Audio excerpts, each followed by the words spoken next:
मनुष्य योनि का भोग। एक दरिद्र ब्राह्मण यात्रा करते करते किसी नगर से गुजर रहा था। बड़े बड़े महल एवं अट्टालिकाओं को देखकर ब्राह्मण भिक्षा मांगने गया, किंतु उस नगर में किसी ने भी उसे 2 मुट्ठी अन्न नहीं दिया। आखिर दोपहर हो गई तो ब्राह्मण दुखी होकर अपने भाग्य को कोसता हुआ जा रहा था। सोच रहा था, कैसा मेरा दुर्भाग्य है, इतने बड़े नगर में मुझे खाने के लिए 2 मुट्ठी अन्न तक नहीं मिला, रोटी बनाकर खाने के लिए 2 मुट्ठी आटा तक नहीं मिला। इतने में एक सिद्ध संत की निगाह उस ब्राह्मण पर पड़ी। उन्होंने ब्राह्मण की बड़बड़ाहट सुन ली। वे बड़े पहुंचे हुए संत थे। उन्होंने कहा, हे दरिद्र ब्राह्मण, तुम मनुष्य से भिक्षा मांगो, पशु क्या जाने भिक्षा देना। यह सुनकर ब्राह्मण दंग रह गया और कहने लगा, हे महात्मन, आप क्या कह रहे हैं? बड़ी बड़ी अट्टालिकाओं में रहने वाले मनुष्यों से ही मैंने भिक्षा मांगी है। महात्मा बोले, नहीं ब्राह्मण, मनुष्य शरीर में दिखने वाले वे लोग भीतर से मनुष्य नहीं हैं। अभी भी वे पिछले जन्म के हिसाब से ही जी रहे हैं। कोई शेर की योनि से आया है तो कोई कुत्ते की योनि से आया है, कोई हिरण की योनि से आया है तो कोई गाय या भैंस की योनि से आया है। उनकी आकृति मानव शरीर की जरूर है, किंतु अभी तक उनमें मनुष्यत्व निखरा नहीं है। और जब तक मनुष्यत्व नहीं निखरता तब तक दूसरे मनुष्य की पीड़ा का पता नहीं चलता। दूसरे में भी मेरा प्रभु ही है, यह ज्ञान नहीं होता। तुमने मनुष्यों से नहीं पशुओं से भिक्षा मांगी है। ब्राह्मण का चेहरा दुख व निराशा से भरा था। सिद्धपुरुष तो दूरदृष्टि के धनी होते हैं। उन्होंने कहा, देख ब्राह्मण, मैं तुझे यह चश्मा देता हूँ, इस चश्मे को पहनकर जा और कोई भी मनुष्य दिखे उससे भिक्षा मांग, फिर देख क्या होता है। वह दरिद्र ब्राह्मण जहाँ पहले गया था वहीं पुनः गया और योग सिद्ध कला वाला चश्मा पहनकर गौर से देखा। ओहो, वाकई कोई कुत्ता है, कोई बिल्ली है तो कोई बघेरा है। आकृति तो मनुष्य की है लेकिन संस्कार पशुओं के हैं। मनुष्य होने पर भी मनुष्यत्व के संस्कार नहीं है। घूमते घूमते वह ब्राह्मण थोड़ा सा आगे गया तो देखा कि एक मोची जूते सिल रहा है। ब्राह्मण ने उसे गौर से देखा तो उसमें मनुष्यत्व का निखार पाया। ब्राह्मण ने उसके पास जाकर कहा, भाई तेरा धंधा तो बहुत हल्का है और मैं हूँ ब्राह्मण, रीति रिवाज एवं कर्मकांड को बड़ी चुस्ती से पालता हूँ। मुझे बड़ी भूख लगी है, इसीलिए मैं तुझसे मांगता हूँ, क्योंकि मुझे तुझमें मनुष्यत्व दिखा है। उस मोची की आंखों से तप तप आंसू बरसने लगे। वह बोला, हे प्रभु, आप भूखे हैं। हे मेरे भगवान, आप भूखे हैं। इतनी देर आप कहाँ थे? यह कहकर मोची उठा एवं जूते सिलकर टका आना दो आना वगैरह जो इकट्ठे किए थे उस चिल्लर रेजगारी को लेकर हलवाई की दुकान पर पहुंचा और बोला, हलवाई भाई, मेरे इन भूखे भगवान की सेवा कर लो। ये चिल्लर यहाँ रखता हूँ, जो कुछ भी सब्जी पराठे पूरी आदि दे सकते हो वह इन्हें दे दो, मैं अभी जाता हूँ। यह कहकर मोची भागा और घर जाकर अपने हाथ से बनाई हुई एक जोड़ी जूती ले आया एवं चौराहे पर उसे बेचने के लिए खड़ा हो गया। उस राज्य का राजा जूतियों का बड़ा शौकीन था। उस दिन भी उसने कई तरह की जूतियां पहनी, किंतु किसी की बनावट उसे पसंद नहीं आई तो किसी का नाप नहीं आया। 2-5 बार प्रयत्न करने पर भी राजा को कोई पसंद नहीं आई तो राजा मंत्री से क्रुद्ध होकर बोलाया, अगर इस बार ढंग की जूती लाया तो जूती वाले को इनाम दूंगा और ठीक नहीं लाया तो मंत्री के बच्चे तेरी खबर ले लूंगा। दैव योग से मंत्री की नजर इस मोची के रूप में खड़े असली मानव पर पड़ गई, जिसमें मानवता खिली थी, जिसकी आंखों में कुछ प्रेम के भाव थे, चित्त में दया करुणा थी, ब्राह्मण के संग का थोड़ा रंग लगा था। मंत्री ने मोची से जूती ले ली एवं राजा के पास ले गया। राजा को वह जूती एकदम फिट आ गई, मानो वह जूती राजा के नाप की ही बनी थी। राजा ने कहा, ऐसी जूती तो मैंने पहली बार ही पहन रहा हूं, किस मोची ने बनाई है यह जूती? मंत्री बोला, हुजूर यह मोची बाहर ही खड़ा है। मोची को बुलाया गया। उसको देखकर राजा की भी मानवता थोड़ी खिली।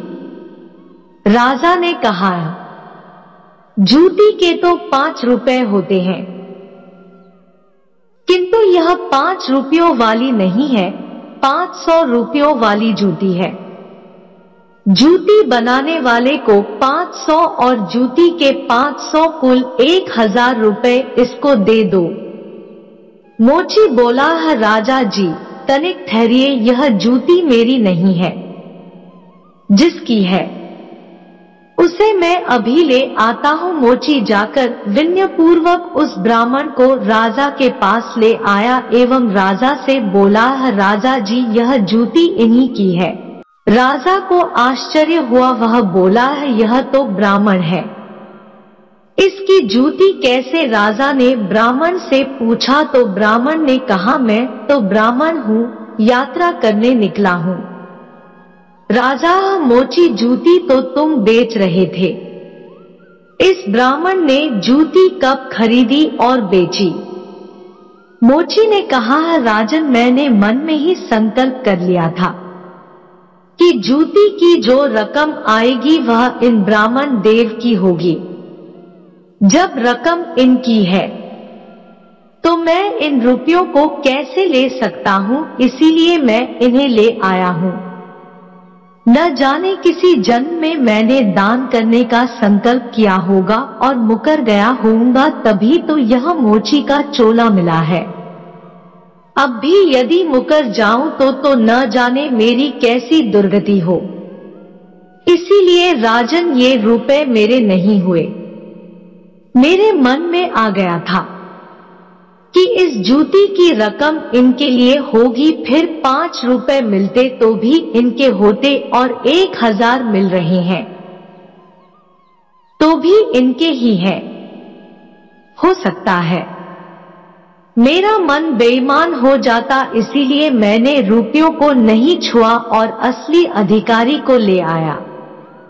राजा ने आश्चर्यचकित होकर ब्राह्मण से पूछा, ब्राह्मण मोची से तुम्हारा परिचय कैसे हुआ? ब्राह्मण ने सारी आप बीती सुनाते हुए सिद्ध पुरुष के चश्मे वाली बात बताई और कहा कि राजन, आपके राज्य में पशुओं के दर्शन तो बहुत हुए, लेकिन मनुष्यत्व का अंश इन मोची भाई में ही नजर आया। राजा ने कौतूहलवश कहा, लाओ वह चश्मा जरा हम भी देखें। राजा ने चश्मा लगाकर देखा तो दरबारियों में उसे भी कोई सियार दिखा तो कोई हिरण, कोई बंदर दिखा तो कोई रीछ। राजा दंग रह गया कि यह तो पशुओं का दरबार भरा पड़ा है। उसे हुआ कि ये सब पशु हैं, तो मैं कौन हूँ? उसने आईना मंगवाया एवं उसमें अपना चेहरा देखा तो शेर। उसके आश्चर्य की सीमा न रही, ये सारे जंगल के प्राणी और मैं जंगल का राजा शेर यहाँ भी इनका राजा बना बैठा हूँ। राजा ने कहा, ब्राह्मण देव योगी महाराज का यह चश्मा तो बड़ा गजब का है। वे योगी महाराज कहाँ होंगे? ब्राह्मण वे तो कहीं चले गए, ऐसे महापुरुष कभी कभी ही और बड़ी कठिनाई से मिलते हैं। श्रद्धावान ही ऐसे महापुरुषों से लाभ उठा पाते हैं, बाकी तो जो मनुष्य के चोले में पशु के समान है, वे महापुरुष के निकट रहकर भी अपनी पशुता नहीं छोड़ पाते। ब्राह्मण ने आगे कहा, राजन, अब तो बिना चश्मे के भी मनुष्यत्व को परखा जा सकता है। व्यक्ति के व्यवहार को देखकर ही पता चल सकता है कि वह किस योनि से आया है। एक मेहनत करे और दूसरा उस पर हक जताए तो समझ लो कि वह सर्प योनि से आया है, क्योंकि बिल खोदने की मेहनत तो चूहा करता है, लेकिन सर्प उसको मारकर बल पर अपना अधिकार जमा बैठता है। अब इस चश्मे के बिना भी विवेक का चश्मा काम कर सकता है, और दूसरे को देखे उसकी अपेक्षा स्वयं को ही देखे कि हम सर्पयोनि से आए हैं कि शेर की योनि से आए हैं, या सचमुच में हम में मनुष्यता खिली है। यदि पशुता बाकी है तो वह भी मनुष्यता में बदल सकती है। कैसे? गोस्वामी तुलसीदास जी ने कहा है, बिगड़ी जन्म अनेक की, सुधरे अब और आजू। तुलसी होई राम को, राम भजी तजी कुसमाजू।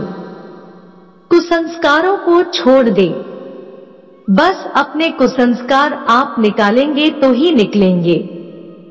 अपने भीतर छिपे हुए पशुत्व को आप निकालेंगे तो ही निकलेगा। यह भी तब संभव होगा जब आप अपने समय की कीमत समझेंगे। मनुष्यत्व आए तो एक एक पल को सार्थक किए बिना आप चुप नहीं बैठेंगे। पशु अपना समय ऐसे ही गंवाता है।